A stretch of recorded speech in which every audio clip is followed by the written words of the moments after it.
All right, let's talk education now. And the first stat focuses on those for whom the system has failed. The high school dropout rates. Overall in this country, it's at 7%. Okay, and this number, while it's bad, it's not as jarring. 5% white, 7% black. College enrollment rates, though, take a look at this.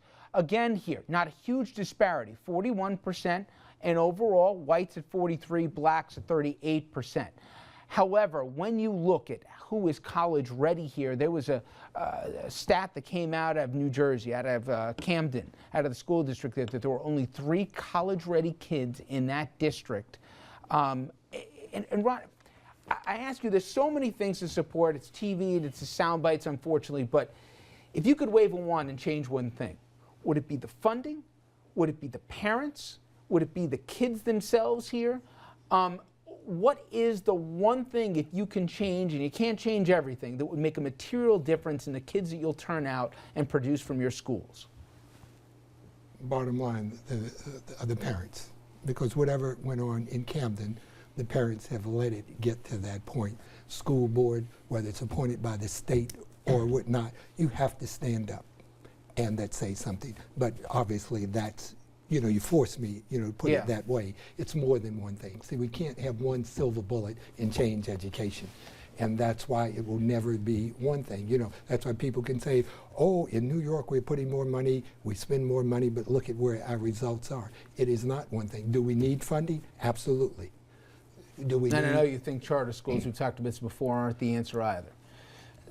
That is probably one of the worst things that we could possibly think of. I knew I was going to get them going. Charters and vouchers are just a left-handed way to try to resegregate those who never wanted to integrate in the first place. So we take a place. Okay, but Ron, you're on the front lines of this. I guess one of the interesting things was, listen, I get kids that walk into my door, depending on the school district, and they haven't had breakfast yet. They're wearing the same clothes that they've worn for the last 3 days. Forget about doing their homework or anything. Nobody's read a book to them, period, ever. So I'm just trying to get the kid clothed. I'm trying to get the kid fed. I'm trying to get the kid to pay attention here, which is hard and all. He maybe hasn't been diagnosed. I'm basically being the nanny for the kid. Forget about getting him to read at grade level.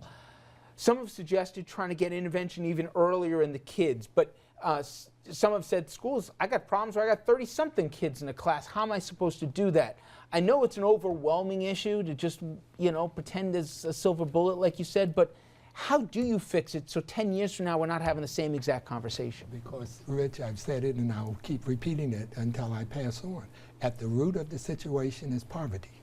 When a kid comes to school like that, of course he's not going to be interested in calculus if his stomach is hollow, if he is ill-clothed, if he's sick, if he can't really see well, if he goes home to a place that's not conducive to studying, and we're asking him to compete globally with the kid in China, with the kid in India.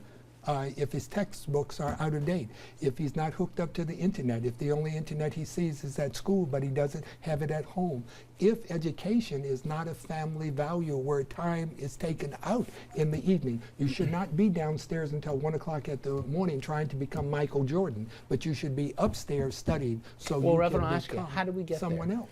It's a devastating, psychologically emotional environment that attacks the family that Dr. Ross is talking about, that brings about low self-esteem, that brings out a feeling of hopelessness, where kids and parents feel that we're just going to go along to get along, and there's no effort to try to break out of that.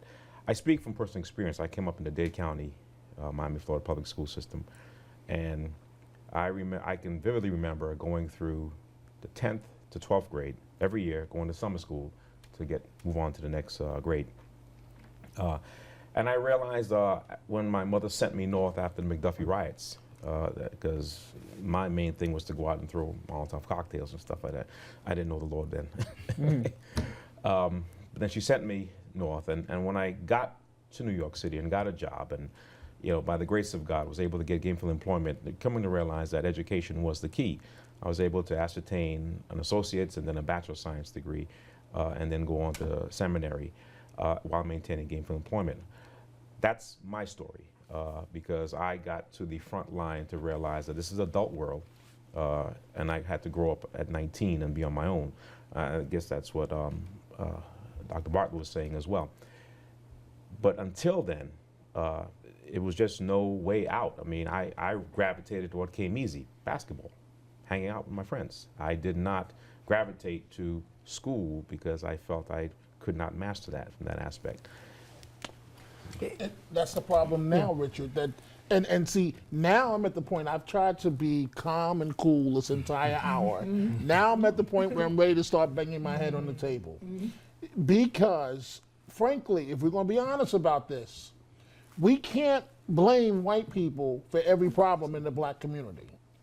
And notice what the school superintendent said. And he's so right. Someone said it on the side. Some kids are out at 1 o'clock in the morning. Now, whose fault is that? Whose fault is that? Whose fault is it, as the chancellor said, that school is not a priority in this household?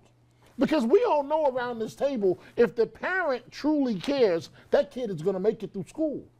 Okay, but if the school doesn't have enough books, I totally agree on the personal responsibility. I agree that parents need to be more involved. But what do we do? And you guys are far smarter than me about these issues. If kids don't have textbooks, if they're going to school with rats running around in the classroom. That's what I meant about when he said if I had to use one thing. It's got to be about the parents fighting for it in the inner city. If your schools are failing and you have inexperienced teachers in there who don't care about your children, who are suspending your children at a rapid rate and nothing is going on. Camden didn't get like that because white people allowed it to happen. The people in Camden allowed it to happen. But if you look at our country as a whole, our educational system is failing across the board. So it's not just a black issue. Because we've given up local control. Well, also, but when you look at it now, we are among the bottom of all industrialized countries across the board. So we have technology. Even our affluent people who have all the technology are up in arms complaining about Common Core now because their children suddenly are not doing well, even though they've come out of an affluent community and have been told that their children go to Harvard every year. But apparently that doesn't mean very much. And when you look at our Harvard graduates, they're still not competing well with people from overseas. So when you have the internet and you have the books, you still have to make sure your child is spending that time using the internet wisely. I always wonder, why is it that I can have 800 channels on cable TV, but nothing that will teach my child how to do math or science if I'm not capable of doing math and science with them? Or maybe I can, but I'm at work. And by the way, Mayor, we're going to start doing a program where Dominic's going to teach algebra every night right here at 6 o'clock. All right, yeah, but I got to hit a break here because they're already telling me. When we come back, a big component of this is, we talked about not just education, but some of the consequences when education is to take the criminal justice system and how many people in the pipelines you've talked about that are going to prison instead of higher education, employment, and the consequences of the household. We're going to talk about that after this. Excuse me.